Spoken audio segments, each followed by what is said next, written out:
Hello and welcome to this week's Devil in the Detail podcast. I'm Rob Parkinson and I'm here talking all things Salford Red Devils. Joining the show this week, as ever, we have Paul Whiteside. Obviously, Monday, fresh from a weekend's win. How was it going? Yeah, all right. Thanks, mate. Very good. The weekend was good. It was a good win on Saturday. So yeah, I've not really come down from that yet. Really enjoyed the game on Saturday. So it's funny doing the podcast on a Monday, really. But yeah, I'm doing all right, mate. How's yourself? Yeah, very good. Obviously, Mondays is my late at work, so late night podcasting is that is what it's all about. I'm also joined by Paul Parkin, obviously victorious on Saturday. Happy days, Parker, and ready to do another podcast. Yeah, it's a good way to start the week, isn't it? You know, when you come off the back of a win. I think tonight might have been a struggle if we'd have got beat on Saturday. I think we'd have all been a bit down. It's Monday. It's a bit grim. The weather's not as good as it has been. Could have been a bit of a struggle, but no. Listen, I said it last week. It puts a spring in your step, doesn't it, when they win? And I think obviously we'll talk about it, but the actual meaning of that win as well, with everything that went around that game and everything that's gone between the clubs recently. Massive, just fills the heart with joy, I think, and obviously beating Leeds, something that is pretty rare in our history at times. So it's a good way to kick off the week, and I get to chat to you two lads. Yeah, another great show lined up. We're going to be looking back at the Leeds win, all the big news coming out of the club, and preview this week's game. So we'll start with a win against Leeds. So, Salford Devils were victorious against Leeds Rhinos at the Salford Community Stadium. They won 22 points to 16. 2 tries from Callum Watkins, 1 from Joel Mellor, and goals from Mark Sneed was enough for Paul Rowley's men to secure their spot in the top 6. Parker.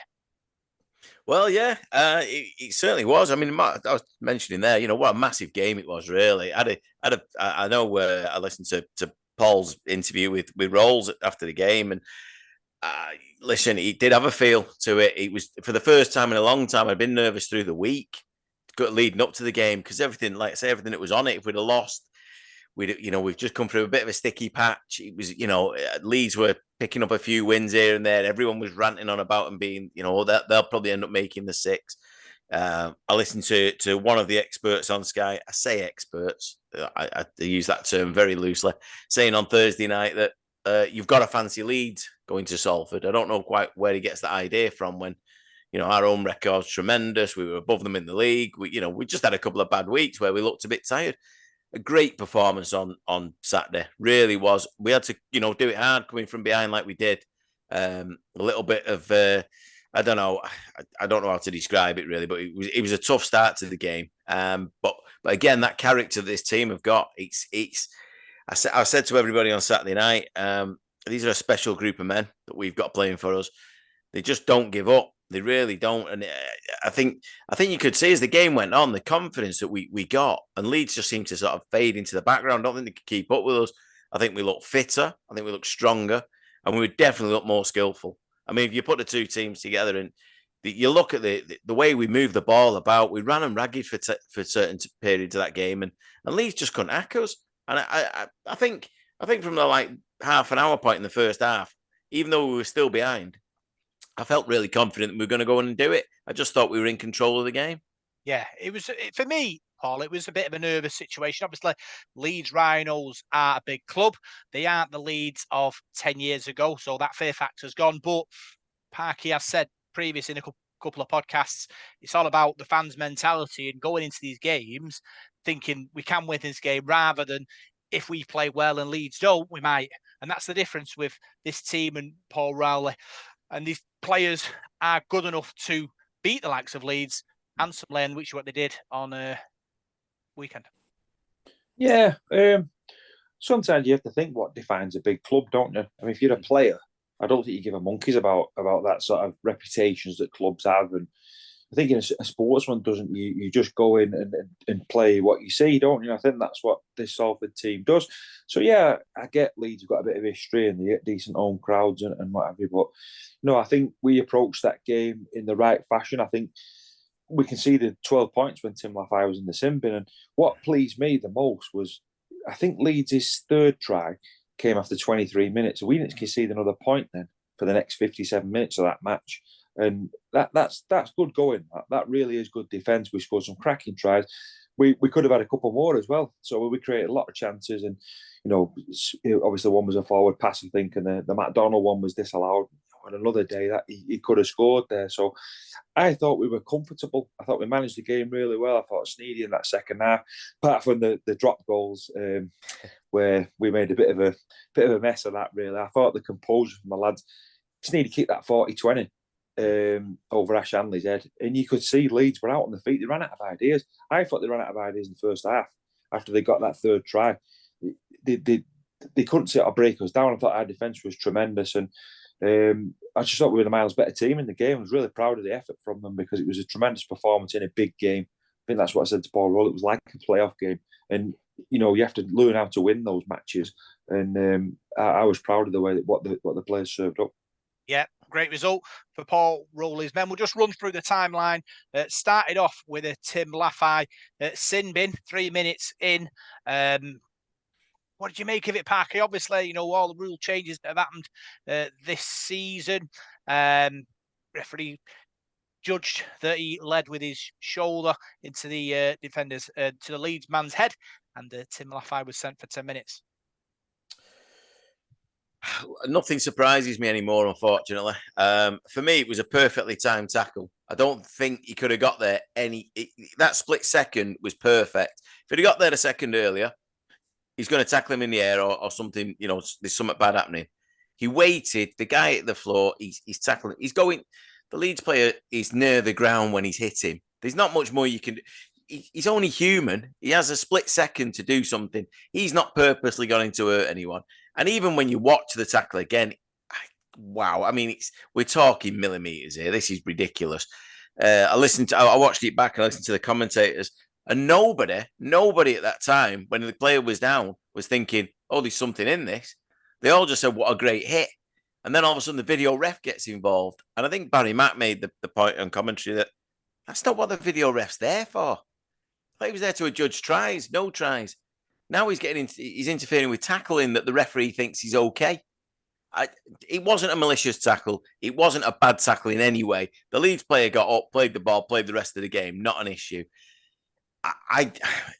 If he's given me a yellow card because that's what he's been advised to do, right? Okay, so he's taken out of the referee's hand. I thought the referee had a decent game, by the way. I'll say that, despite the fact he was from Leeds, which just puts him in an impossible position. Because even if he is perfectly fair, people are going to go, he's given that because he's from Leeds. He can't win that referee. Unfortunately, it's stupid by the RFL, but don't get me started. But yeah, I think it was a crazy yellow card to give. I don't understand what he's supposed to do there. There's no, he's not a malicious tackle. It's a good tackle. It's perfectly timed. But somebody's seen something, and in the bin you go. Yeah, for me, I think he kind of leans with his shoulder into the head. I know that you spoke to Paul Rowley after the game, Paul, and he wasn't kind of sort of convinced about it. He didn't want to get drawn into what it was or what it wasn't. But obviously, with the new rules coming in, head injuries, anything that's borderline, they'll probably give. If you see when Australia play Great Britain in the Ashes, if something like that happens, especially over in Australia or in State of Origin, nothing would have come about it, Rob. And I think if that Leeds player hadn't stayed down, the referee would have played on because he wasn't going to stop the game. The game wouldn't have stopped. So the cynic in me says, did the Leeds player stay down so the video referee could have a look at it? I'm not so sure. But you look at it and yeah, they accept it. Yeah, he's caught him, but I don't know what he's supposed to do there. Accidents will happen in contact sports. Same in like boxing, you'll knock somebody and you'll catch them on the back of the head or whatever. But referee don't start cancelling the fight or stopping the fight because of that. It's just an occupational hazard, I suppose, isn't it? So I get that and I can accept the sin binning. What I don't accept is, and I think it's a disgrace, is the way he's got a one-match ban. He got sin binned. Leeds scored 12 points while he was off. We've been punished once there for that. Now you're going to punish us again and give him a one-game ban. I mean, where's the sense in that? I mean, years ago, players used to get sent off. It used to be called sending off sufficient because you've been sent off, you had a red card, you served the penalty. Here, you're getting penalised twice for something, which I can understand it if you clothesline somebody or he stamped on their head or punched somebody on the floor like that fella in the grand final that time on that Lance Whitehall. But that's not happened. It's just a slightly missed time. He's been sin bin. Should be job done, but I don't know. So Salford down to 12 men. Crowd stunned. Leeds take advantage. Try from Matt Frawley. Dummies through the gap. And they go 6 up. And then they scored again shortly after. Alfie Edgehill. Numbers on that left are short because Tim Laffey's not there. And break is made. And he goes over in the corner. 12-0 down. 8 minutes gone. Parker. Yeah, at that point, I'll be honest, I was a little bit worried, a little bit concerned. I thought, how do you come back from this? You know, you don't, in a game like that, but I didn't think there'd be that many points scored anyway. Once you go 12 down, that's a lot to draw back. Because Leeds, again, you know, I kept thinking if they scored again and we've not scored, and if they went in at sort of 18-0 at half time, it's probably game over. Yeah, that decision's made a big impact on that game, without a doubt. When you're stretched, especially early on in a game where they've still got all the legs, they've got all the ideas, they're going through everything they've worked on in the week. It was a bad time to have a man sent off so early in the game while sin-binned. And again, that's another thing that I will say. It was like 3-4 minutes in, whatever.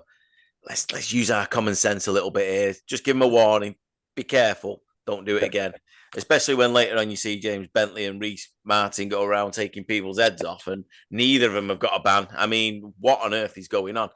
Anyway, I digress. Yeah, at that point, I was a little bit worried. I thought that, you know, it just probably wasn't going to be our day. We've had a men in the bin. They've done well. You know, they scored a couple of good tries, and I will say their third try I thought was brilliant play, absolutely magnificent. Croft involved and doing what he does, you know. And Leeds have got some dangerous players. I know they've not shown it a lot this year, but at that point, then I thought we're in a bit of strife here. But you know, again, it's that character. Don't doubt us. And I think the other thing was during that spell. I know it's easy to say now, but I think strangely enough, I think our defence was actually quite good, despite them scoring 2 tries. I think we still kept them at bay more than we probably should have done.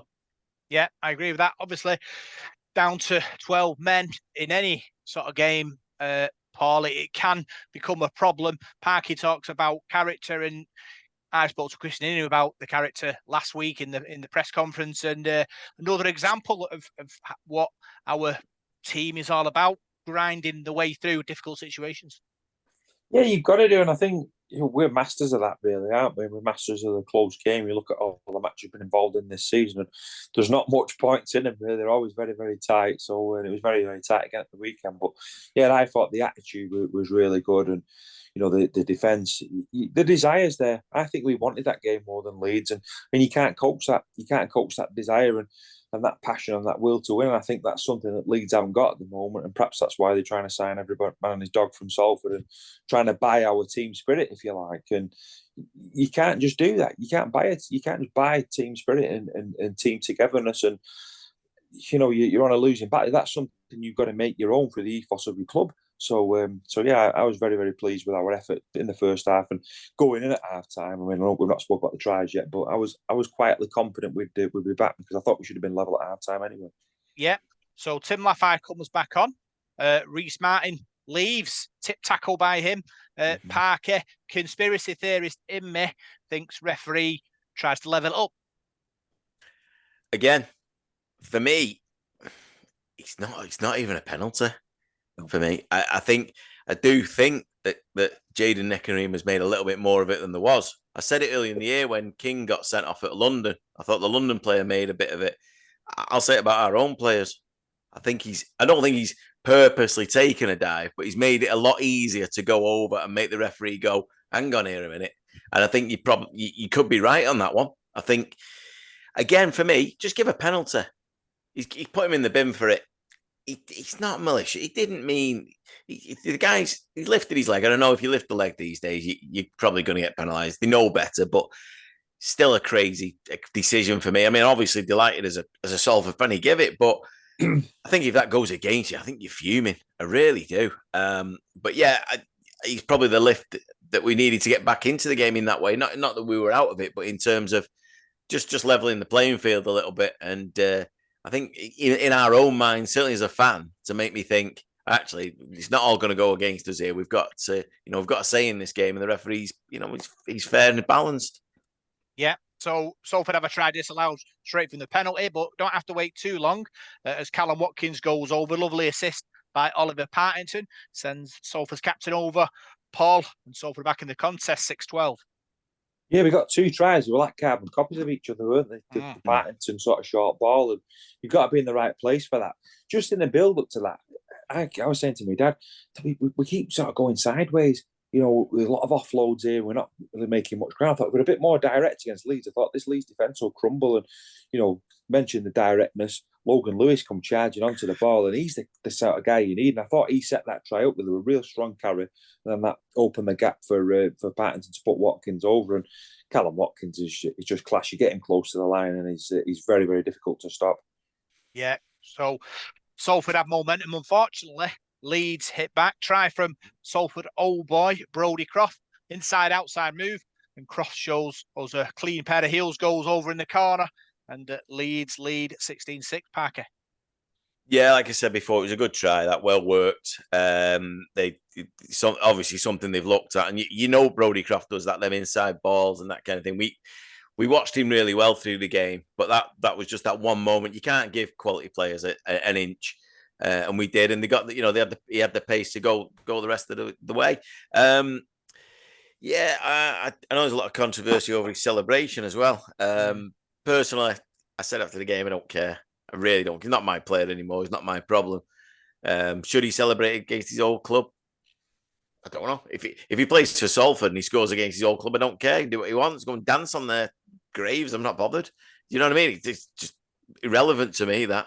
I know that obviously Nene did, but had his try disallowed, even though he did celebrate. It's just what happens, isn't it? And I know it's probably a different scenario in that way with Brodie, but listen, I think through the week, the pressure that was on Brodie Croft coming back to Salford in a massive game like that, we saw it with the Rob Burrow game, that relief that he gives, that burst, he's got that in him. He's a very emotional player, I think, and I think it was a build-up why he celebrated. I don't think it was a diss to Salford or the fans or anything like that. I think it was just him saying, I've got that out of me. I've scored.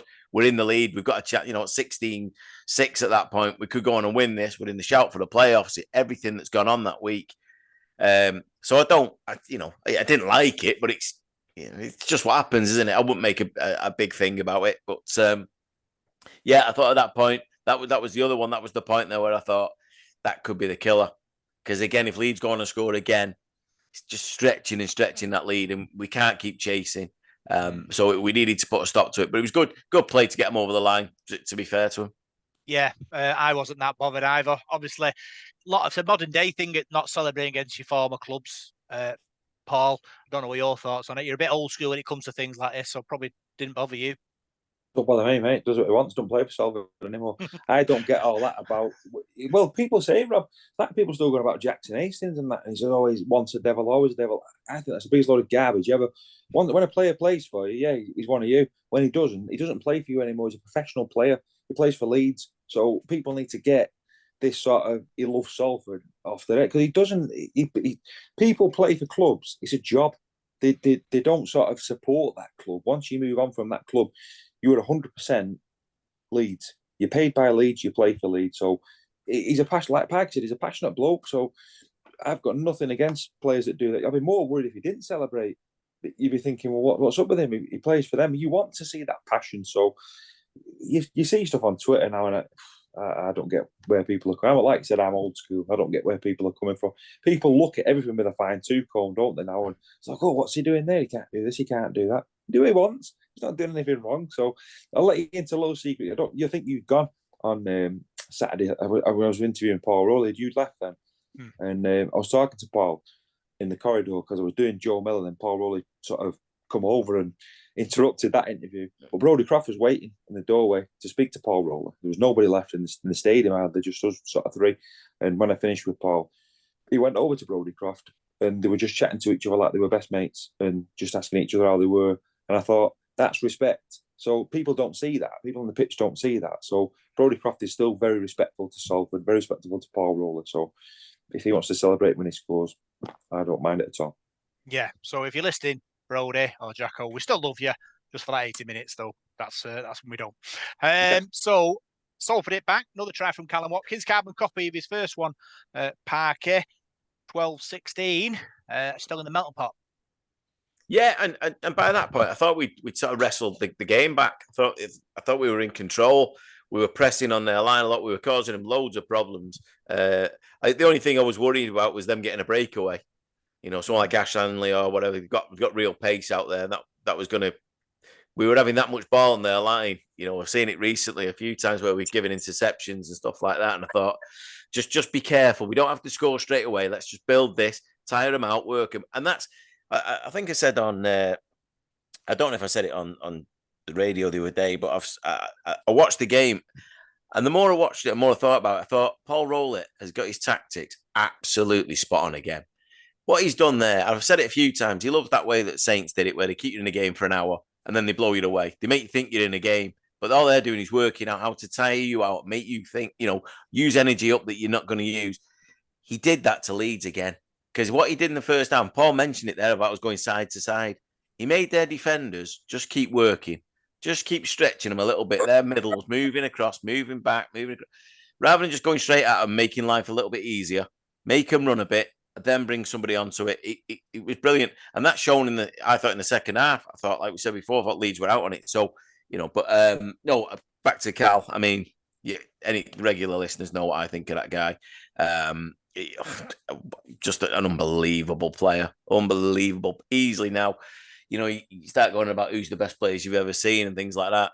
I mean, I can't think of too many better second rowers we've had, even though he came as a centre. He just offers everything every week, turns up every week, rarely injured, except for, that big injury he had, which to come back from was massive. So to see him get 2 tries against his former team, and yes, he did. He didn't celebrate in front of him or anything like that. But that's not the way Cal is it? That's not what he does. He's just a pro. He's. I think Paul Rowley said after the game, he's. And I think he is. I think if you were going to make a rugby league player, you'd make Callum Watkins. So I was delighted for him. And like Paul said, the word of carbon copies. Ollie Partington again. I said to you last week, Rob, I don't know if you remember about Ollie, but all the work he has to do in defence, I'd love to see him do more with the ball in his hand. Hey, presto. Must have been listening. I think somebody's listening to me. No, look, but that's what he's got. I've said it all along. I think he's a wonderful player, Ollie Partington. He will be a loss next year, but he's got that in his locker. He can move a ball and he can draw a defender. And obviously last week he scored as well. He's got a lot more to offer than just that defensive work. So yeah, but that try got us back in the game. And I think that then made us all believe in the stadium that actually this is on this. Yeah, so just on half time, then it was on as a try disallowed. Paul through the video referee. Tough decision. Probably he wanted to score so bad because they're doing Leeds fans were giving him stick all the way through. We go into half time 12-6 down. But like we all knew that we had the legs on Leeds. 16-12, wasn't it, Rob? Yeah. 12-16, yeah. Yeah. I thought he was a bit unlucky there, to be honest with you. I mean, I know they give a try on the field, didn't they? But it was a bit of a 50-50 one, really. I mean, if he's on the floor and his arms down, you've got your hand on him, I suppose he's tackle complete, really. And I remember thinking at the time it looked like a double movement from where I was. It was 2 movements. But there is an argument to say the momentum's not stopped. I suppose if he's got his hand on you, that's the letter of the law. So he was unlucky, though. It was good play. And I thought we said in the video at our time, I thought we deserved to be level. And I wasn't too worried, really, because I thought it was a very close first half. Just going back to the sin binnings and that, like Parky said, I didn't think either of them were sin binnings. I didn't think the Reece Martin one was, but that sort of sin binning for us cost us 2 tries. So I thought with 13 men on the pitch, I thought we were going to be all right. Yeah. So second half starts. We're in the arm wrestle. Salford score. Joe Mellor, lovely work by Jaden Nikarima. Good pace, good step. He finds Joe Mellor and he's outside. Goes under the post. Salford lead 18-16. Parker. Yeah, well, listen, the difference that Joe Mellor made when he came on, by the way, and I did mention him on the radio the other day, I thought he was absolutely magnificent. The game speeds up when he's on. He's so dangerous. He picks that ball up. He goes direct at him. I've not seen a Salford hooker do that for a long time. But he started the move by making that. Then he gave it on to Jaden, who shown what we were talking about last week as well, how different he's going to be to Sneyd. He's going to offer a running game that we haven't had all year. No disrespect to anyone else who's played at standoff, but this kid's got that about him. And he went through and he's shown he's, clean pair of heels, and then he sort of weaved in and out. And then that ball he gave to Joe Mellor, I don't know, and people might correct me, but I don't think people realise how difficult that is at pace, just to give that ball just perfectly, the right pace, the right power to it, just into Joe Mellon's hand. He couldn't do anything else but score. Brilliant, great. And that's, I say every week that that's what people expect of Salford these days, that kind of rugby. And there it was. I mean, that is, if we ever get a good lead on someone, I think we're going to destroy them, because we'll start playing like that constantly. It was a great try to watch, and I was delighted for Joe. Really was, because I think he's, I said at the start of the year, you two know it, that I was surprised we signed him. You know what we wanted a 30-odd-year-old halfback for when we had Sneed, Cust, Morgan, and Atkin in the team. Again, that's why Paul Rowley is who Paul Rowley is. He knew what he wanted, and what he's offered us this year has been nothing short of phenomenal. And the speed of the game, it goes up twofold while he's on. Yeah, it was a great try. I think great footwork from Nicarima. Supposedly sort of shimmying as well through at speed. And like Pikey said, the ball to Joe Mellor. Paul, fantastic. And obviously you spoke to him after the game, made him feel old again, asking him when he was going to retire, but showing the magic. No, I got a bit flustered with it, because I like Joey. I'll be honest with you, he's my favourite player.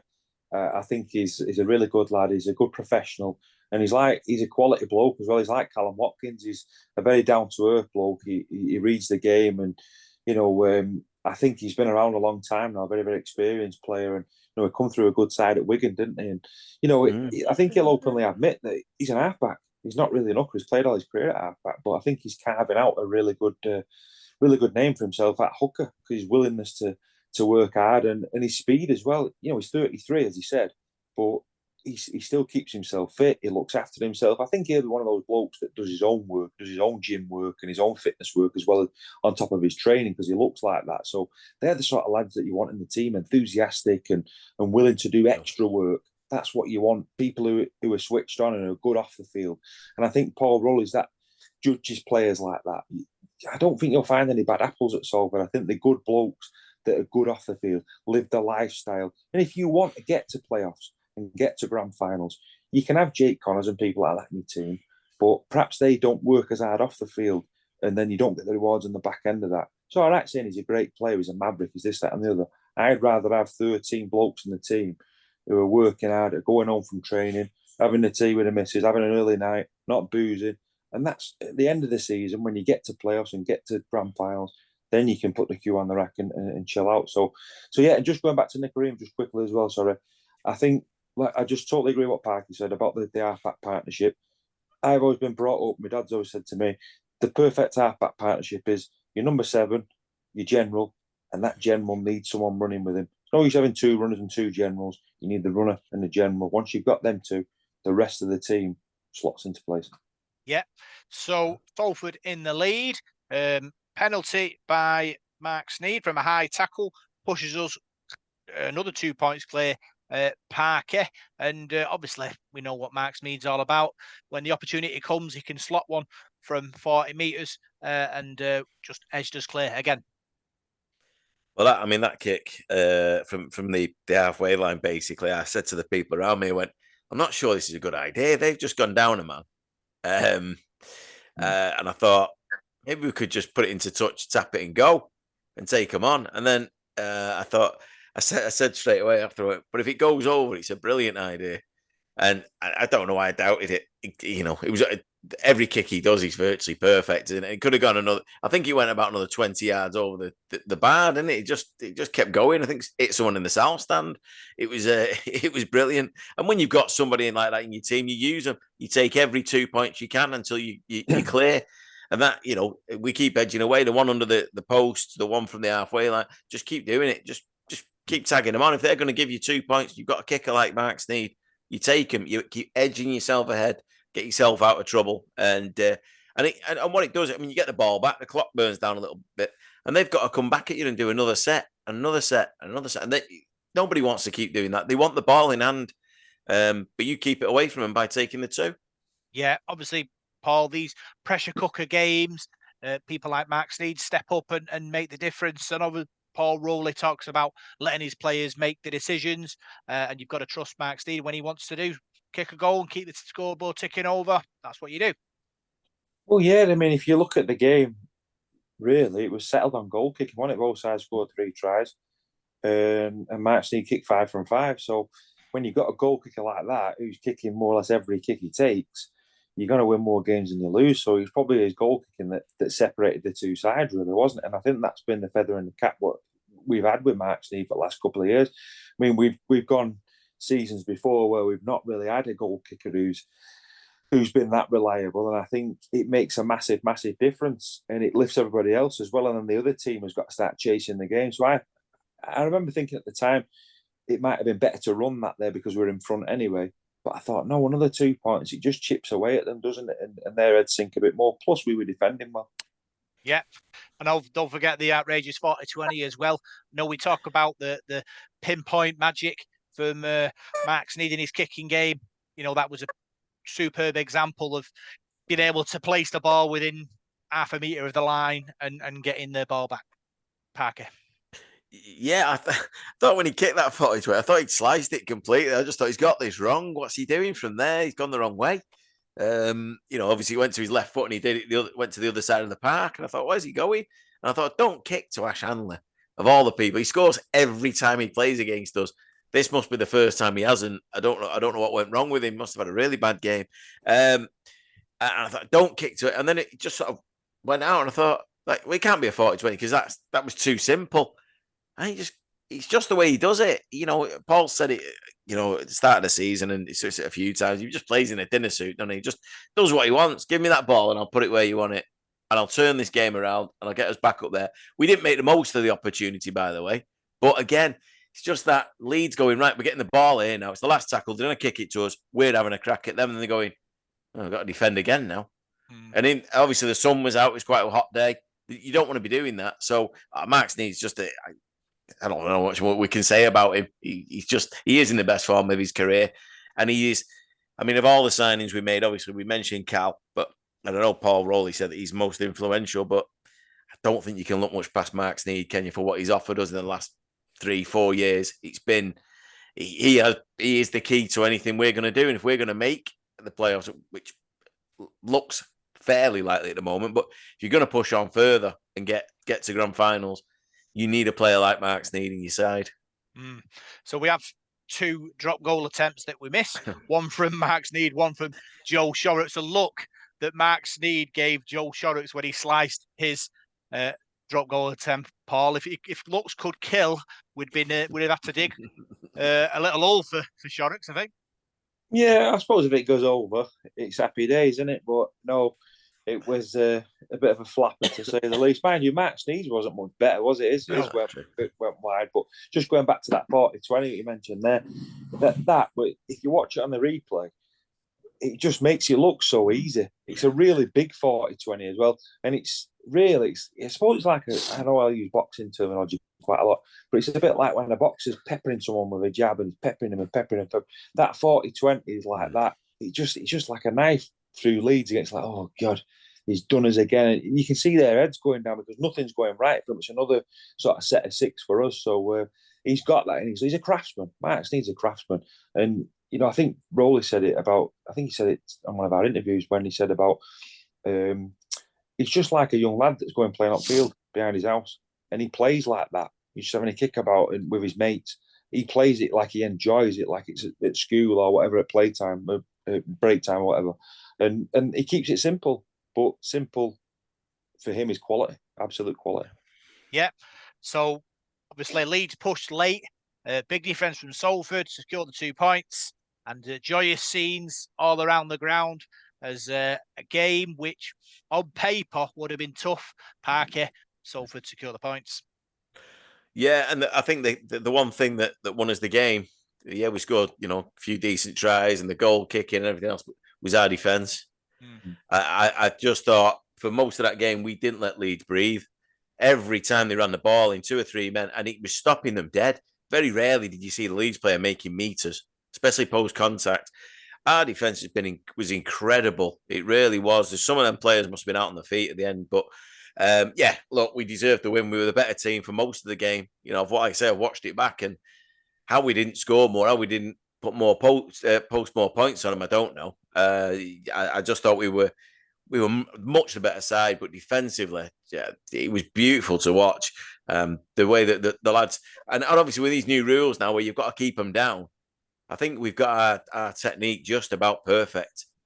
Even if the video ref doesn't always agree with us, but yeah, brilliant, great result. And like you say, I mean, the eruption of because it went to the last minute. I mean, that last kick that Sneedy put in, we go on about how good it was. It went straight to the player, and I was going, "Don't kick it there." But you could see what was coming. I've seen this before. I've seen it a lot of times in Salford. You don't give them the ball in the last second of the game because we will concede. Get it in there. It's not going to happen. Yeah. So, but the relief when they threw that ball out of play, you just saw everybody in the ground just get up. It was brilliant, and then the Leeds fans started fading away, which was always nice to see. Yeah, I was watching you at the end, Parky, looking skyward, soaking Yeah. it all in. Like I say, what a moment, Paul, for everybody. You could feel the relief around the ground. Yeah, well, for supporters like us, victories over Leeds have been few and far between, haven't they? I mean, we went about 20 years without beating them at home, didn't we? I don't think we beat them in the 80s. I think I can remember a couple of wins in the early 90s in Regal Trophy and that. And then after that, I don't think we beat them until about 2016. So they were it's a really bad record that we have. But last few years we've got better against them. I think one thing I noticed on Saturday, I said to my dad as well, is the toughness of this Salford side. They're tough. They're a tough side. We're a tough side to play against. All right, we've not really hammered anybody this season. We've won a lot of close games. We've won that because we're difficult to score against.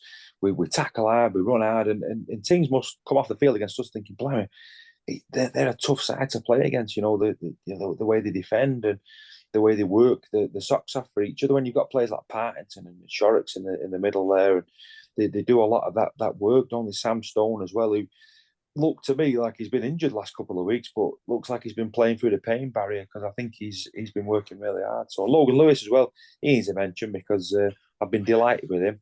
I think he's been absolutely brilliant. He's been a really, really good signing mid-season that's lifted us, and his enthusiasm, he's running, he's tackling. I think he's a really good lad. Yeah. So looking at the stats, completion rate, Salford completed at 96%, Leeds completed 87%, carries 191 Salford, 171 Leeds, meters made 1,272 for Salford, 1,110 for Leeds, post contact meters 609 for Salford, 458 for Leeds, errors 6 for Salford, 9 for Leeds, missed tackles 40 for Salford, 45 for Leeds. Parker. Slightly more missed tackles than I'd like, but yeah, look, I mean that completion rate, 96%, I just says it all, doesn't it? You just control the ball, don't give them anything you don't need to give them. It didn't seem a lot of errors thinking back. I don't really remember us dropping the ball too often, and if we do, it's usually because we overplay.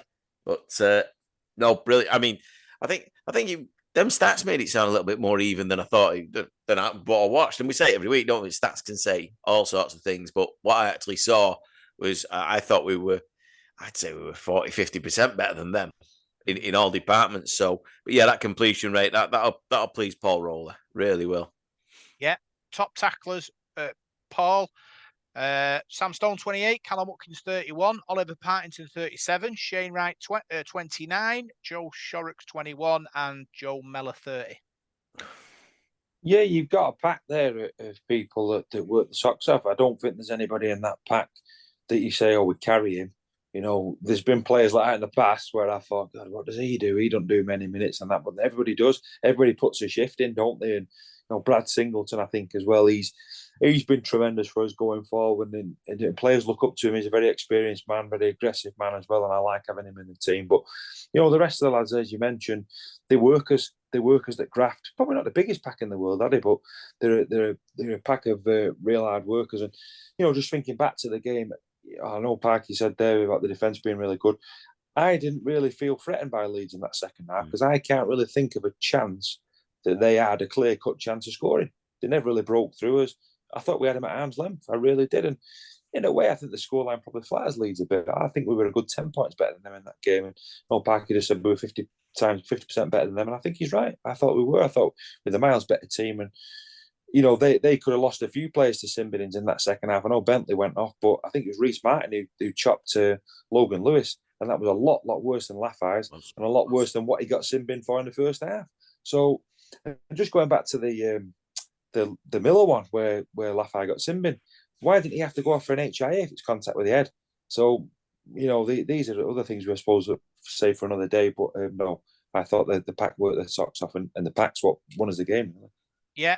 Top meter makers: Ethan Ryan 124, Nenny McDonald 94, Tim Laffey 115, Dion Cross 120, Callum Watkins 82, Oliver Partington 85, and Shane Wright 84. Parker.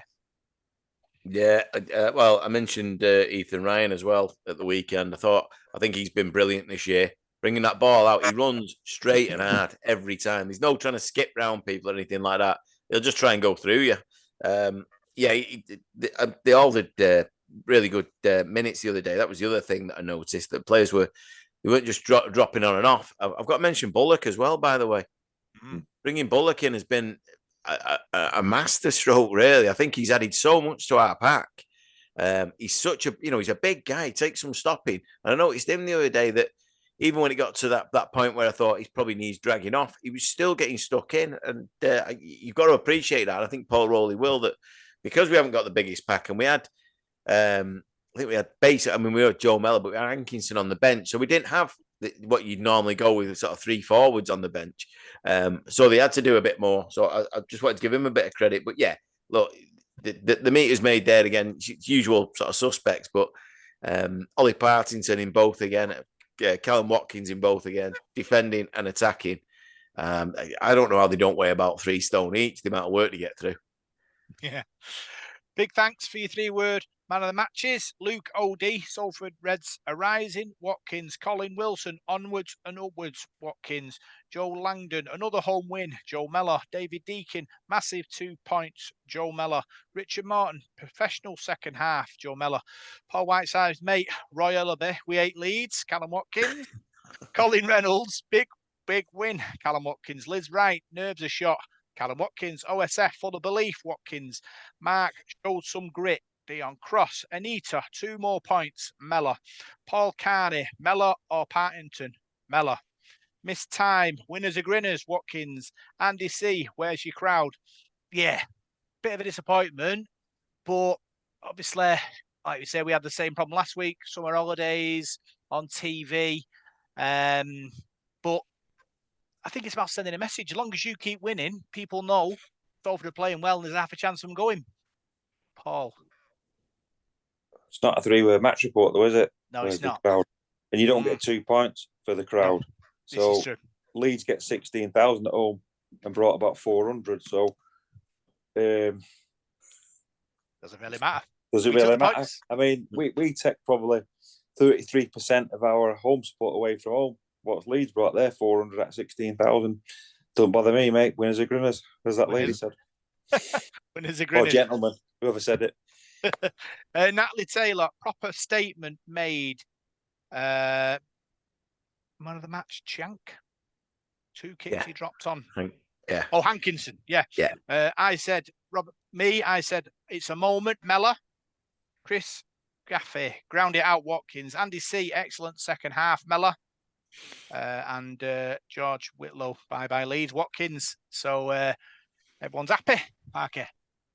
Yeah, absolutely. I just want to say, going back to that about the crowd, by the way, yeah, it's awful. It is awful. And I'm not blaming, it's easy to, blame everybody else, but our fans the people of Salford have just got to get off the backside and get out there. The team can't offer more than they're doing. They can't. I don't know what else you want. This is the best we've had in 40 odd years. We've never seen us 3 here in our lifetime. We've never seen anything like this. So where are they? Why are they not coming? What's wrong with them? It's easy to make excuses for a lot of people. I know a lot of people can't make it, or like you say, these holidays and financially it's not great, but we still deserve more than we're getting. No doubt about that. But what I will say is that people in rugby league are obsessed by crowds. I don't know why. I think there's something fraudulent about it, isn't it? About size and so on. But what I'd send to my argument is that Bournemouth are in the Premier League with a ground that holds about 10,500. Manchester United are in the same league with a ground that holds 75,000. There wasn't that much difference in the league last year between the two, was it? It's just a comparison you can make. It doesn't matter what's in the stand. It's what's happening on the park that matters and what your manager can get out of your players. Yes, we want more fans because it brings in more money. We go out and we spend it on players, obviously. But it's just an easy one for teams when they've been beat to kick Salford with a crowd thing. Brilliant. Well done. Like Paul said, who cares? We've got 2 more points. We're 6 points above Leeds. You can have 40,000 next week if you want. I'm not bothered. We'll be going to Saints trying to get another 2 points to make sure we're still in the playoffs. Yeah, obviously the club doing a lot of things behind the scenes, but for me it's a slow build.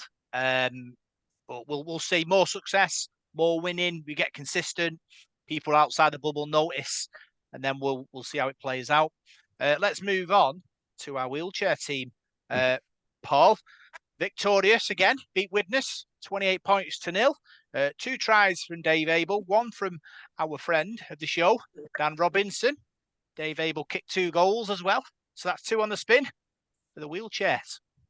Yeah, good to see Dan Robinson. I like the way you bypassed me about the crowds because I was desperate to jump in on that argument, but I'll save it for another day unless you let me have a go later.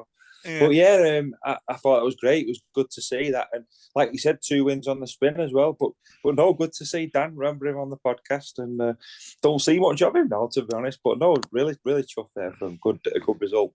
Yeah, we've not got much details regarding how the tries were scored, Parker. But if we know Dan, it's either going to be a rollover from 3 yards or a 40-metre race to the line, isn't it? Well, funnily enough, I was talking to Dan before the game on Saturday. I was waiting to meet you, funnily enough, outside the main entrance. I was chatting to him for a bit, him and Matt Carr.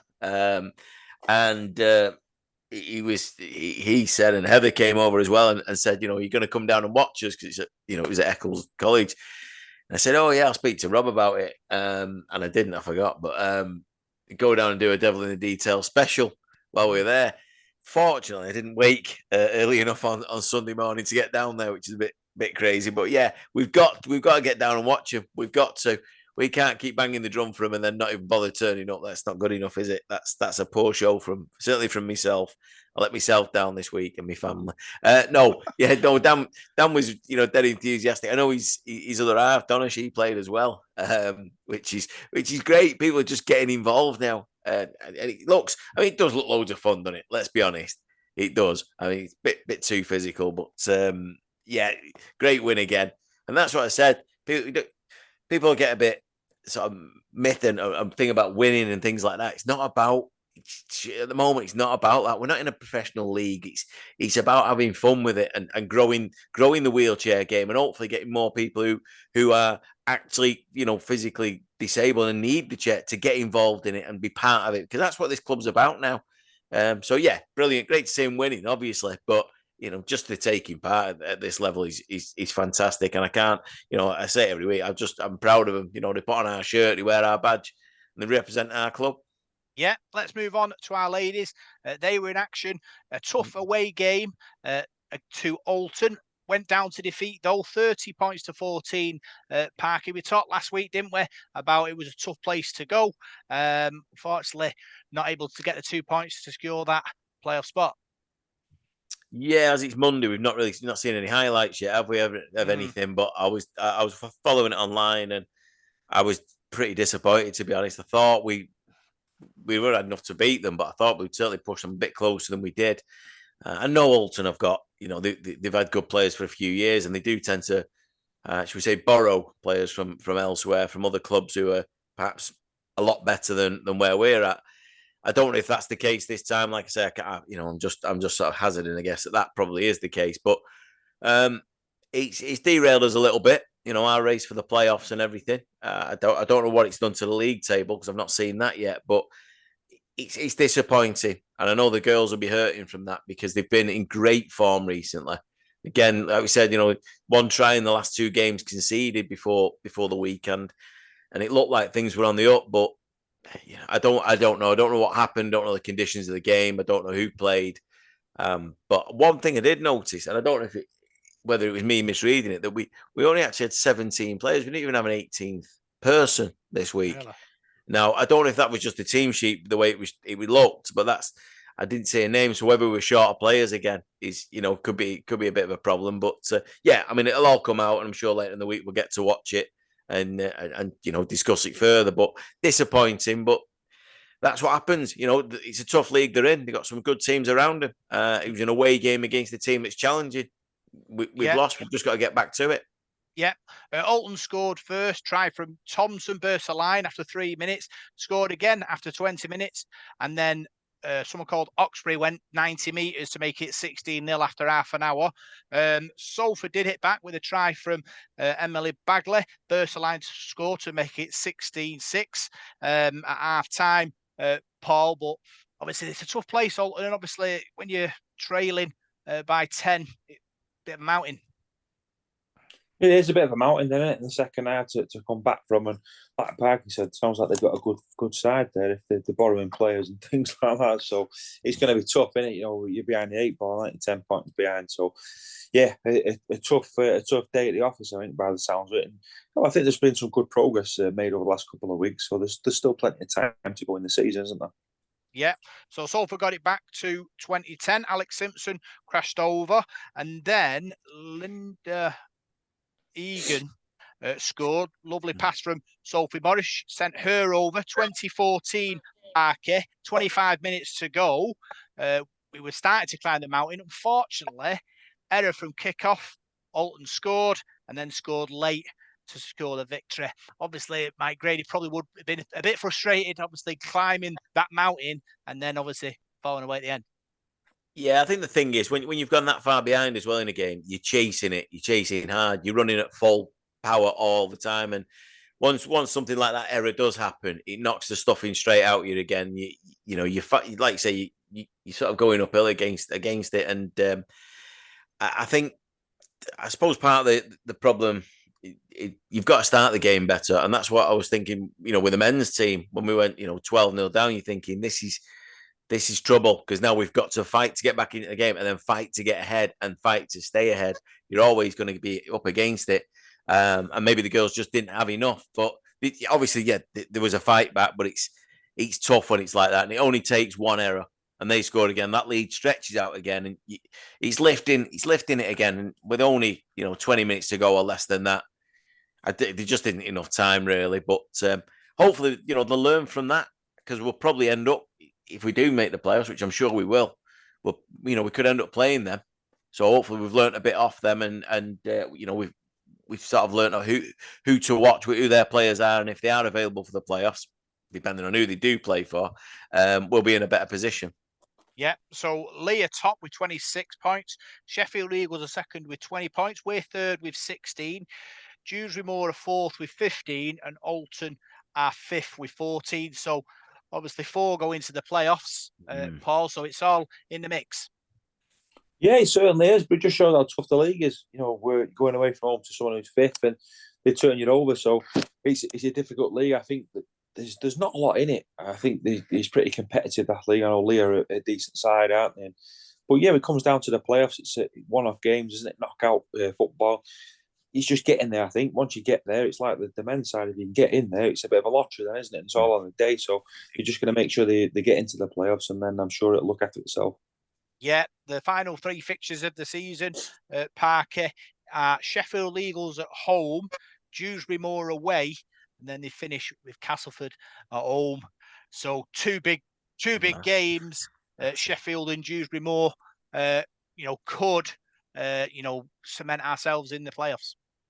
Yeah, the Sheffield game will be really interesting. I think was it this weekend? They had quite a big win. I think Sheffield this weekend. I think they battered. It might have been.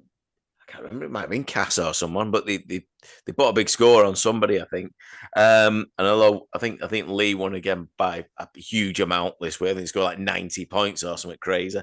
But yeah, it's going to make for a tense end, isn't it? So we've got to make sure, as fans, certainly for the home games, that we're there, get behind them, and hopefully the girls can make the playoffs. Like Paul said there, once you're in the playoffs, anything can happen. You just, someone has an off day, anything can happen. And I think that about the men's team, I reckon if we get in the playoffs, I don't think too many teams are going to want to face us because of how different we are as a team. And hopefully that goes through, again, going back to that DNA, that goes through to the ladies as well. And they play the same kind of way. But it's going to be an interesting end to the season. Yeah, Sheffield beat Stanley 18-0 away. Dewsbury beat Bradford 52-6 away. And Lee beat Castleford 96-4 at home. So, yeah, obviously Sheffield, Dewsbury, the two in the mix, aren't they? So they're the ones we'll be looking at, next few weeks. Hopefully, Mike Grady's ladies can raise themselves and secure a playoff spot. So that's all the matches, and now we'll see what's happening in the world of Salford Red Devils. So, first bit of news is we've equalled our most wins at home in a Super League season with the victory against Leeds. Paul, obviously in the 3-word match reports, people talking about the crowds. It's a good sign, and obviously the club have put that out. They said that it's our top 9 wins from 11. So people who follow Salford on social media now know and may be influenced to come and watch. If they yeah, let's hope so. Yeah, let's hope so. I mean, the attendance thing, it gets on my nerves, to be honest with you, sometimes, because I feel like when these clubs are like having a pop on Facebook and Twitter and the media and that, you're having a pop at the people who are going. You can't do any more than go. And I can't like cut myself in half and take the other half of me as well. And I take my daughter, Parky goes with his family, and you go with your family. People go, so it's the people who are not going that need to be, and people need to sort of have a go at. So I get what Parky was saying before. I use that analogy all the time, about the football clubs, and I think sometimes people just need to accept that some teams get bigger crowds than others. Some teams are different areas of the country than others, that there's not as much going on, and it's just the way life is, isn't it? Some people have more money than me, and I have more money than them, and that's just how everything's the same, is it? We don't live in like communist Russia, do we? So I don't get all that, but I don't get why the crowds are lower. I wish I did know, because the club are playing some fantastic rugby, and I've not done the stats this week, but I think that's the most games we've won at home, I think, since the late 80s. I think we win like 10 out of 13 or something like that in one of them seasons. So I'd have to have a look. But it's been tremendous. Played some tremendous rugby. But I wish I knew the answer, Rob. And I think I do know the answer, but I don't like saying it. I just don't think the interest is there. And I think the main reason is why our crowds are low is because we've been in the doldrums for that long. It's that long since we've won something and had a sort of winning side. I mean, take this point. Wigan and St Helens. If Wigan and St Helens went 48 years now without winning a trophy, do you think they'll be getting big crowds every week? 48 years, Rob. A long, long time. And, I watched a bit of Wigan on Thursday night, and they were booing them off at half time. Wigan were booing the team off at half time. They were losing to Huddersfield. They were booing them off. They've won more pots and pans and trophies in my lifetime than I could ever wish for. I'd love to see Salford win a Challenge Cup, and that'd do me. I could retire and finish, and I'd be happy ever after. But these supporters, they've had everything, and they're booing the side off because they're losing at half time. And it's that sort of mentality that I can't get my head around, and I'm not too sure about. But I don't know. I think the Salford supporting mentality is different. I mean, you look at the diehard supporters we've got that watch us. They go everywhere. They go home and away. We take more away from home than most of the teams. So I think in rugby league sometimes I don't know. I think supporters in different clubs must have different mentalities. Yeah, I just think it's about being consistent, really. You've got to keep winning, and you've got to be competing in the playoffs. You've got to competing in Challenge Cup, quarterfinals, semi-finals, because that reaches outside the bubble. And that is what we have to do. And it's not a quick fix. It's not a one season, we finish in the playoffs and everyone suddenly turns up. We need to do it 3-5 years on the spin, and then people will start realising what is going on.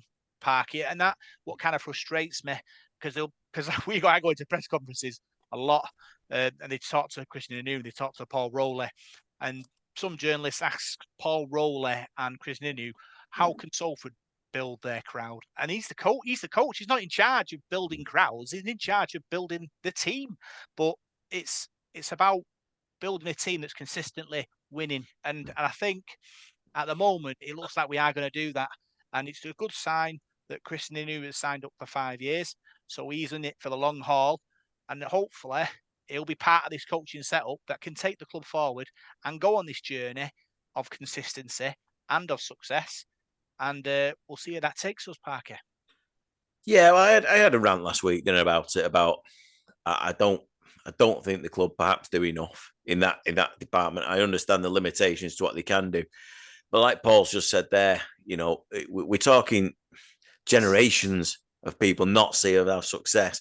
During which time the two big local football teams have both been massive. Both, I mean, two of the biggest clubs in the world, never mind in this country or this region. We're talking about Manchester United and Manchester City. It's easy to follow, easy to do that rather than come and watch Salford. Also, and it doesn't have the same effect, don't get me wrong, but even the rise of Salford City from getting 40, 50, 60 people to getting 2,000, 3,000. People can only do certain things. They can only have so much money. They play on the same day. You've got a problem. I know that when we played Cass the other week, I mentioned it, that Salford City played Everton at home. They're playing a Premier League club. What are people going to do? So they're playing Castleford. It's the glamour as well. But there's a generation of people that have never seen us win anything. They lost interest. We lost that whole generation. We've got to try and build it. And I'll say in the last few years, I've seen a lot of faces I've never seen before. Our away following is tremendous and better than I've ever known it. We used to go to grounds and I could name everybody there. Yeah. I knew them all. And now I look around and go, who are these people? So it is going to take a while to build. You're absolutely right. This isn't going to happen overnight. And success is the only thing that guarantees fans. A guy, a guy that was close to me many years ago, who sadly passed away, said the one thing Salford haven't tried is success, because we've tried everything else to get bums on seats. From Trish Goldsmith's, ticket grab or whatever, and all the way through to it doesn't matter. We've tried them all. If they turn up to that game and you get beat, people don't go back. They don't enjoy so it's just about getting success on the park. We've got that now. We need a bit more money behind us to get a marketing campaign to blow people's doors down, to say, get out your house, get off your backside, come out of the pub, come and watch the game. It is still there, because I go in the pubs around here occasionally, not as much as they used to, clearly, but people still want to know. They still talk about something. It's us, it's we, but they don't go, and they're just waiting, I think, for that a security of going, I'm part of something here that's going somewhere, and it's going to take time, but it'll happen. It'll happen with the people we've got there at the moment, and the coaching staff who are clearly second to none. We've got something, and we as fans just need to keep that sort of good vibe going and spread the gospel. Anything you want to add, Paul? Yeah, I think I put it in the preview last week, because me, I'll defend Salford and Matt Parker.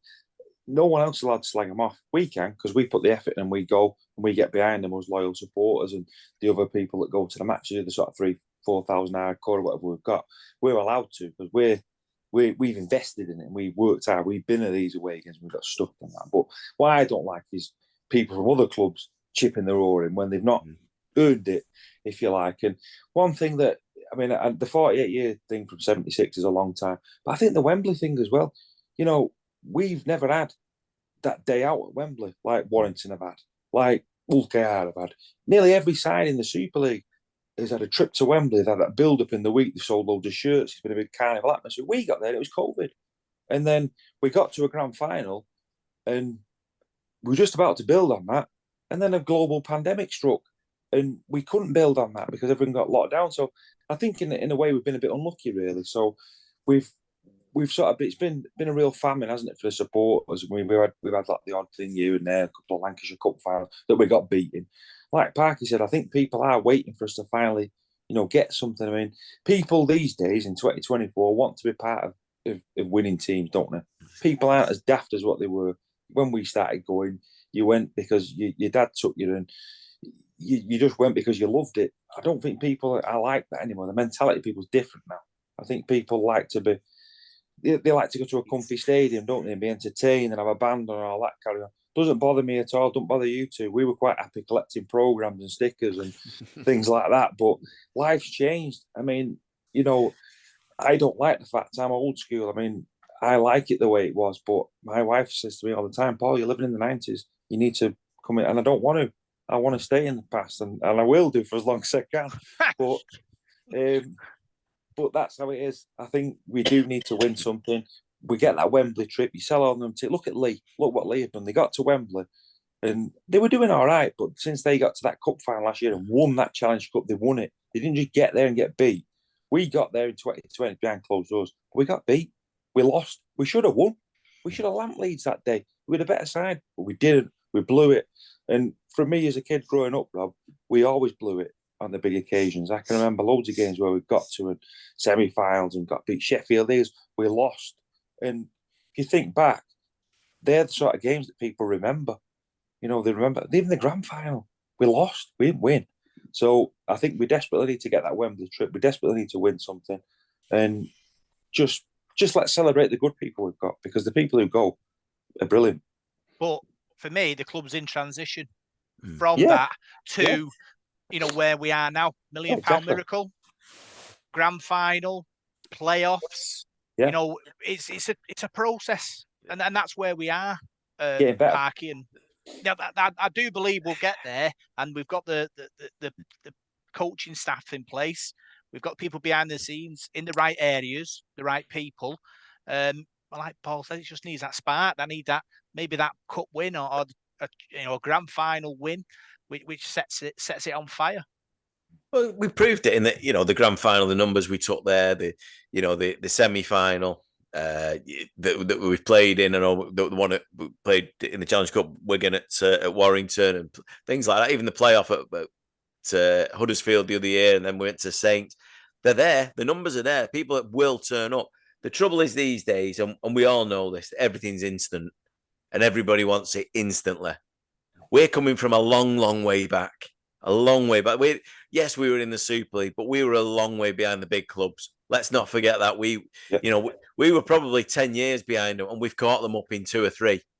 That's how rapid our progress has been under Paul Rowley and the current administration at the club, Paul King and everybody else, and what Bleasy did in his time. We've turned this around with no staff, no money, in no time. But it's not as instant as, I don't know, some Arab oil tycoon coming in and dropping a few billion on something.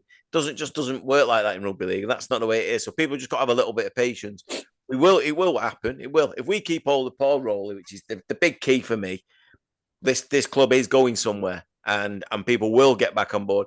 I'm not predicting crowds of 8, 9, 10,000 every week, but I'll guarantee that they'll go up to 5,000, 6,000 every week easily. And then on the big games, bigger numbers. And what you will find when we are being taken serious, and we're not having stupid sly comments off Sky commentators and backhanded little compliments here and there, is that the opposition will take us more serious, and their fans will turn up again because they'll think this is a big game.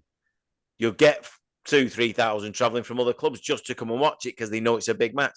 That's the difference. It's just everything's instant these days, and it doesn't work like that.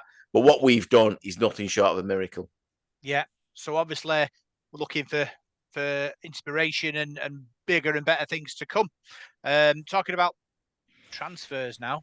Transfer window shut last week. Jaden Nikarima in. We let Jamie Pye, Kai Morgan, Adam Sidlow go out on loan. Paul, for the remainder of the season. Thoughts on that? Yeah, Nikarima was a good signing, I thought. I mean, I've heard a few. I think you've spoken to him. I have not spoken to him yet, but I've heard a few interviews that he's done, and I think he seems to have sort of grown up a bit since he's come. I think he knows he let Catalan down, didn't he? And I think from what I've heard him say, I think he thinks there's a bit of a second chance for him now and wants to take it with both hands. He seems a bit more mature, if you like, and that'll tell over a period of time. I think Paul Rowley could be the guy to put his arm around him and get the best out of him. Sometimes players need that, and I think Paul Rowley is that sort of coach. He's not just the coach that picks a team. He's sort of I don't want to say a father figure because that sounds a bit naff, sounds like Don Revy or something. But no, do you know what I mean? Though, don't you? Yeah. I think he does a lot more with the player. I think the players look up to him and he gets that little bit more out of them. So I think he'll do that with Nikarima. I think the lads who've gone out on loan, I think it's good for them. It's good to get them some game time. Kai Morgan's not really had much this season, has he? So playing at Halifax as well is a good standard. They're on the move at the moment. They've won 2 games on the spin and are moving up the table. So that'll be good for him. And Jamie Pye as well needs some game time. I saw him training the other week and he's a massive lad. He really is a big lad. But I think he's been out the game that long and had that many injuries in the early stage of his career. He's probably just lacking that bit of body contact. So once he gets that back up, he'll get that when he's out on loan. Sidlow as well. Feel a bit sorry for him. He's not played much at all this season, has he? So whether he'll stay next year, I'm not too sure. But it's good that he's playing because he's at that sort of stage of his career where he's knocking on a bit. He wants to be playing matches. You don't want to be sat on the sideline. So good luck to him, and all three of them can come back whenever they need it. Yeah, I spoke to Jayden Nikarima Parky in the Pop-Up podcast, talked about the Opportunity Club and how he wants to take it with bowl fans, talked about his kids and how we wants to show them, what it's about being a rugby player and make them proud. And as he said it, you could hear his voice crack. That's how much it means to him. And as he did that, I thought, you'll do it for me, Jayden, because that's what it's all about. He's come to the club. Last couple of games, he showed, touches of class. So plenty more to come from him. My thought, though, on the likes of sort of Kai Morgan and Adam Sidlow going on loan. Last season, we ran out of gas and ran out of players. I know they have a thing where we can get them back if we need them. But do you think we'll rue the fact we didn't get any more in? I just don't think we could. I don't think we can afford it. Just before I go on to that, just what I say about Nikarima. I mentioned it last week when we were talking about him, and he's got something about him. This kid, he really has got a lot of talent. But I spoke to John Fieldhouse at the weekend on GMR about that, and I said the thing is, it's the environment he's come to, the club that Paul Rowley's created. That players feel loved, they feel part of this thing. There's a bond there between them, and straight away he's come here and he's gone, This is special. So you're gonna get, if you're happy at work, we all know this. If you're happy at work, you'll do your job better. Simple as that. And I think that's what we're going to get out of him. Moving on to the transfers. Yeah, I just don't think we've got the money. I don't think we can afford to. If we, like say, going back to crowds, maybe if we were putting an extra couple of thousand on the gate every week, there might have been a little bit more, but I think we're at the limit.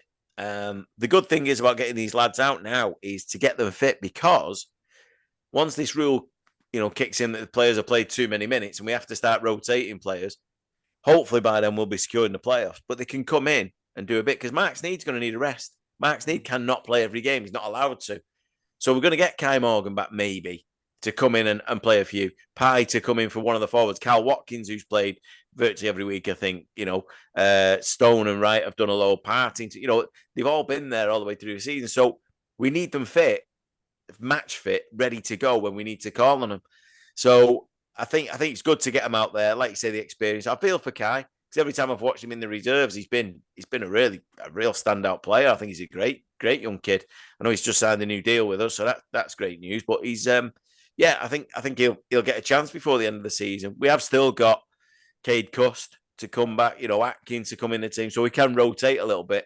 But it'd be good to get these lads a chance. If we can secure our place in the six with 3 games to go, a couple of them are away up, in Humberside, and we've got Wigan away, whatever. And we don't need the points. You don't need to win. I mean, you don't want to lose traction. You don't want to throw it all away. But if you've got to rest players, that's a great time to do it. And you can bring these lads back in from these clubs ready to play. And that's what you need. Yeah. So we'll finish with some sad news. Salford Devils former fans' favourite, Josh Jones, has been diagnosed with second stage CTE. Parker was a fantastic sort of player for us. Obviously, our thoughts with him and his family at the time, and this tough situation they found themselves in. Look, your heart goes out to him. He was fantastic for us, really was. His combination certainly with Jackson Hastings when he was here, but that he came in, I think 2017. Then he just part of the way through the season, I think, and he played in the the £1 million game, and then he went on to a grand final. So 2 complete extremes. But when he played for Salford, I thought he was an outstanding player. I don't think he was ever as good anywhere else. Again, maybe certain, I say it all the time, certain clubs fit certain players, and I think he was one of them. He was brilliant. I mean, how hard was he to stop when he ran the ball? And he was bouncing 2 or 3 men off every time and creating space and havoc. And he went on and got a couple of England caps, didn't he, while he was with us? And I think when he decided to leave, I think the deal had already been done halfway through 2019. we'd had a bad start, even though we did make the grand final. And I think at that point, nobody knew what was going on at the club. There was a lot of things going on behind the scenes. And I think by the end of the season, he was quoted as saying something like, if I'd have known then what I know now about this club, I wouldn't be going anywhere. But he moved on, and he had a few injuries, didn't he? It just didn't work out from there for him. I think Hull and Huddersfield. But yeah, my heart goes out to him and his family. A great, a really good player. It's sad news. Yeah, 114 games, Paul, 19 tries for Salford. Like I said, Mr. Consistent, person you'd want in the trenches with you. Such a sad, news. We just hope that, he keeps fighting.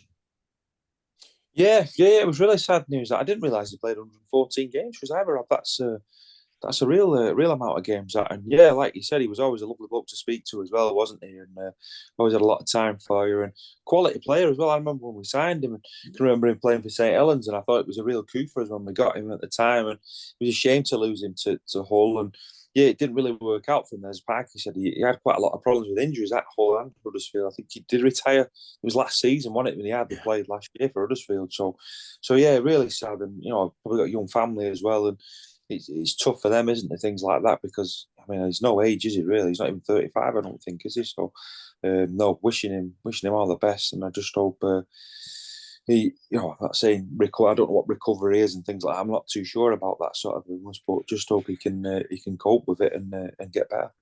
Yeah, so that's all the big news, and now we'll look forward to the weekend's games. So we'll start with our reserves away at Bradford on Saturday, 12:30 kickoff. Parkett. Bradford are bottom of the league.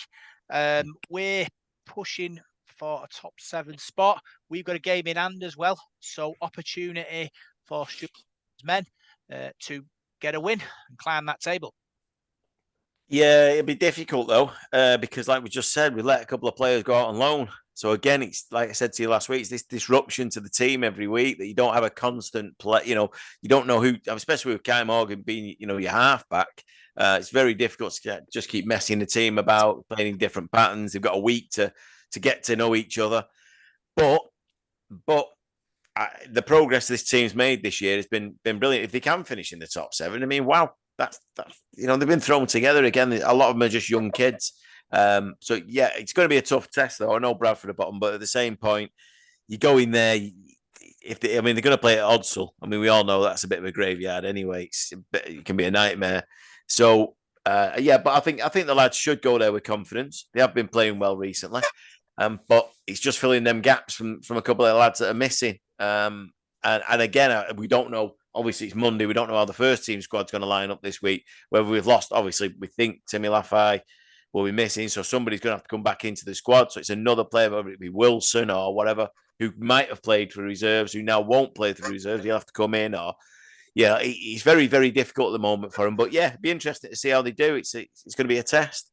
Yeah, obviously, Bill, about building confidence. Paul, the chasing Wakefield and Lee into that spot. Obviously, Stuart Wilson, he knows his lads. He knows, whether they can find something and climb that table.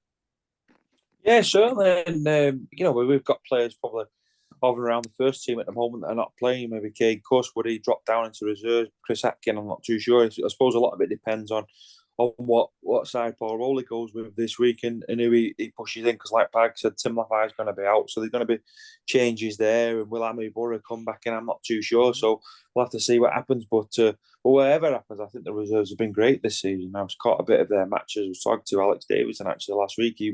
He played, I think, the last 20 minutes of that game. He looked tired out as well, but he was saying how close they come against Hull to winning the game. So I think they've made a lot of progress as this season's gone on. And like Parky said there's a lot of young kids in that team who are gaining vital experience. So it's going to do them good in the long term. So yeah, good luck to them this weekend, because like Parky said again, Odsel, bit of a graveyard for Salford, isn't it?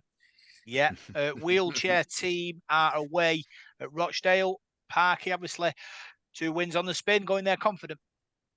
Yeah, Rochdale have got a great setup though, haven't they? In the wheelchair thing, I think they've been doing it for a while. Great, a good club, Rochdale. I've got a lot of time for them. It's going to be a different test. But I know I think we've played them a couple of times, haven't we? Or we've been, involved in festivals with them and that kind of thing. But yeah, it'd be good. It's good to see them now getting regular games rather than going, oh, they've got a game this week, then they've got one in 3 months' time. It's no good for anyone. We're going to get better at it. We've got to play. But yeah, like you say, coming off the back of 2 wins, it'll be good. But yeah, I think Rochdale have got a good setup. I think they've always sort of taken it a little bit serious, haven't they? So, but it's a good test. Get there. And I was saying off air one about, that'd be quite interesting. Might be worth a trip, but I'm not sure at the moment whether it's safe to leave the house. Get me tin out, but yeah, I'll judge that. See how I feel after Thursday. If I'm on top of the world, I'll just want more rugby. So I might make a trip and go and watch them. Parky wants a lift. Everybody, just putting that out there. Anyone wants to give Parky a lift to Rochdale on Saturday? Get in touch. Or a team another as well. A team that also recorded a victory was Paul Rowley's men. They're in action away at St Helens on Thursday, 4th v 5th in the Super League. Not the usual way round, it has to be said. We're above them, Paul. So we've got to be confident. Won their last earlier in the season as well. So we shouldn't be going to St Helens wondering that if we have a good day and have a bad day, we'll get a result. We're good enough to go there and win. Why not? Are they not 6, St Helens? I thought Catalans were 5th. I've got 4th, be 5th, but it can be 6th. Oh, right, okay. No, yeah, we're in front. We're in front of them anyway, aren't we? I think we're a couple of points in front of them, aren't we? So I know they beat Hull, didn't they, the weekend, and they looked pretty good in that game. They had a good result, didn't they? So yeah, I won't be taking this one for granted, Rob. We've won there once in 44 years, so it's going to be a tough game, no doubt about that. Saints have got some good players. And I don't buy all this smoke screen that they've got loads of injuries. I know that Dodd's not been playing for them, but he's not been injured. So perhaps that's Paul Whelan's just taking a bit of pressure off himself. But no, it's a big game for them. They can't afford to keep getting beat, because if they do, there's a chance they're not going to make the top 6.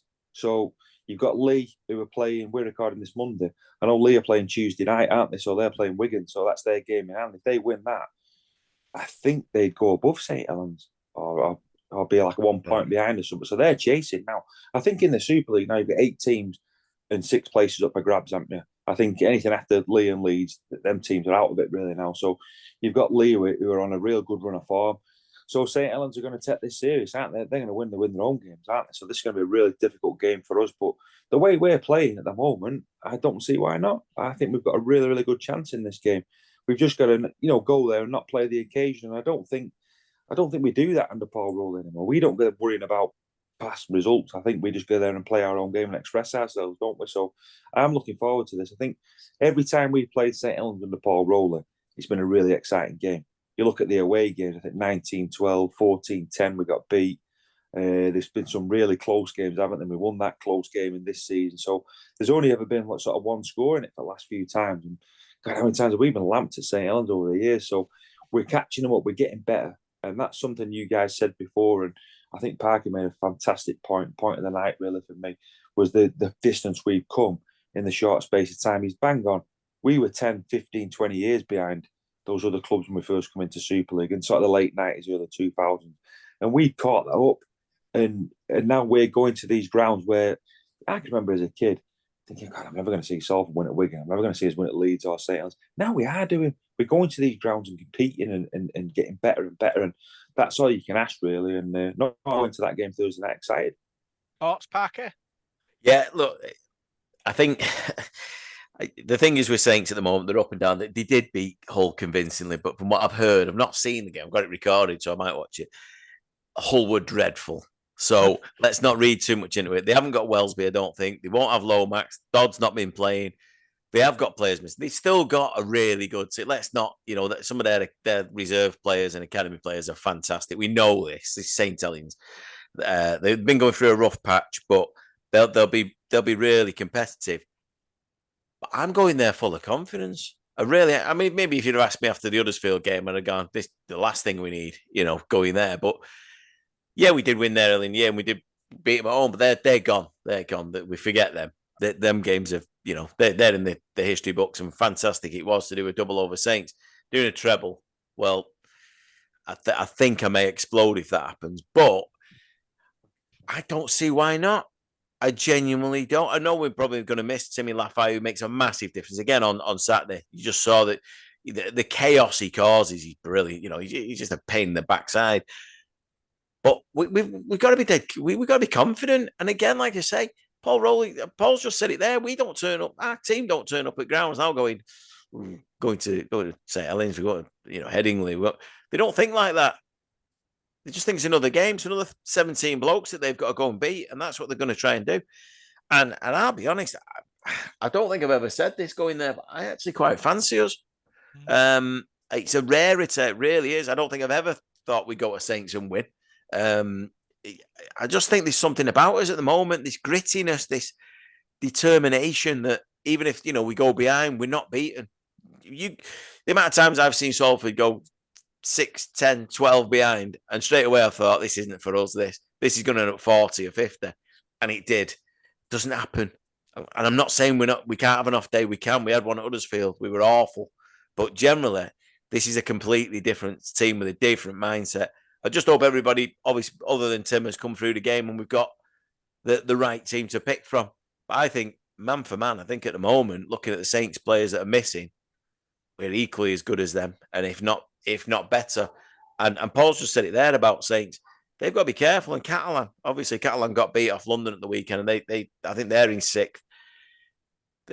There's a chance, because the way Lee are playing, that Lee could edge them out. I think Leeds, maybe, but what I saw of Leeds the other day, even if they get in the playoffs, I don't think they're going to threaten anyone, because I don't think they're good enough. But Lee are on a bit of a roll, so it's a threat. But I can't imagine the RFL Super League seeing the top 6 without Saints or Leeds. So one of them will be in there. Don't worry about that. Catalan will have to be in there, I think. So yeah, I am coming up with a conspiracy, but I think for us, we've got to go into this game with confidence. 2 more points. I think we're only 2, possibly 4 away from being confirmed in the top 6 anyway. We've got Catalan at home and Huddersfield at home to come. Two winnable games. We got all away. Who knows? They're a bit up and down, but we could go there and beat them. We've got Lee at Magic. That'll be a great game, I think. 2 really good teams going against each other. But if you pick up 2 points on Thursday night, I'm going to get my cigar out, my slippers on, and just think job done. I really am. I think that'll be top 6 for us. Yeah. Prediction time. I'm going to go first. I think be a top job away from home. Professional performance. Salford will win. St Helens 10, Salford 22. Parker, thoughts on your prediction? Listen, I had a quick look at the bookies earlier, and I don't know if somebody's taking drugs or they know something we don't, but they've got Saints -10. Now, if Saints beat us on Thursday night, I can't see them beating us by that kind of margin. I really can't. I just don't. But I don't think they will. I know I'm usually the kiss of death when I predict us a win. Although, as I said to you the other day, I nearly had a Nando's again this week. You did. I went 22-18 and it finished 22-16. So I'm on a roll. I'm feeling confident. I think we're going to go there and win, but I think it's going to be tight. I'm going to go Saints 10, Salford 14. We all know that Parky bets responsibly, just like Paul Whiteside as well. So what's your score prediction? Well, Salford would cost me a fortune this season on the handicap, because it's dead hard. You're better off going with the bookies, because every week the bookies get it bang on. Every week. So if the bookies have gone 10 to Saints to win by 10, I don't know. That seems a bit strange to me, because I've not looked at the odds today, but I think they had Leeds with a 2 start the weekend and we won by 6, didn't we? So they were out on that one, but most weeks they've been absolutely spot on with us. So I think, bet responsibly, but I'd lump on Salford there with a 10 start at St Helens. I don't think they'll beat us by 10, but I think it'd be close, because we don't hammer teams, do we? We've only hammered London. I think every game's a close one. I'm going to go for St Helens 14, Salford 18. 14-18. Like I say, never see a poor bookie. That's what they say. So, another great show. Very enjoyable for a Monday night. Different day, same chat, Parker. Yeah. Well, it's good with the game being Thursday. It sort of all ticks along nicely, doesn't it? Because I think, it might have been a bit of rush to get it all in otherwise. So, but yeah, it's a good way to start the week, coming off the back of a win. Looking forward to this week with confidence. Yeah, it's been a great show. Really good chat tonight. Actually, we've covered probably more than we thought we would in the time that we were gonna do it in. We never do. We know we don't. But no, it's been brilliant, really good, and I've enjoyed it. We got quite a bit off our chests, I think. Yeah, another great show. Paul, you always say to me, let's try and rattle this off in under an hour. Never in a million years. You asked too many questions. Never in a million You years. asked me too many questions. No, I enjoyed it. I loved it. Sometimes there's things I want to get off my chest. I'll read things, and you keep to yourself sometimes, don't you? Like attendances and teams having a go at you and all that, and supporters having a go at you. And you love the club, don't you? Like us three do, and you just want to chat about it. When you have them, you feel a bit better, don't you? And that. So yeah, I'm ready now for Thursday night, and look forward to. I'll watch the Wigan and League game on Tuesday night. That'll be a good one, and then our game on Thursday. So I'm looking forward to it. Yeah, just for a go, what I say big thanks to all the Comfy Reds who obviously donate, allow us to invest in the programs and the equipment to help produce this podcast and give you the best podcast experience you can get from the Devil in the Detail. So big thanks for joining us on this Devil in the Detail. Amber Parkinson, you find us on Facebook, Devil in the Detail SRD, you find us on Twitter at DITDSRD, and you find us on SoundCloud, iTunes, and Spotify. Good luck, Reds. We'll see you on the other side.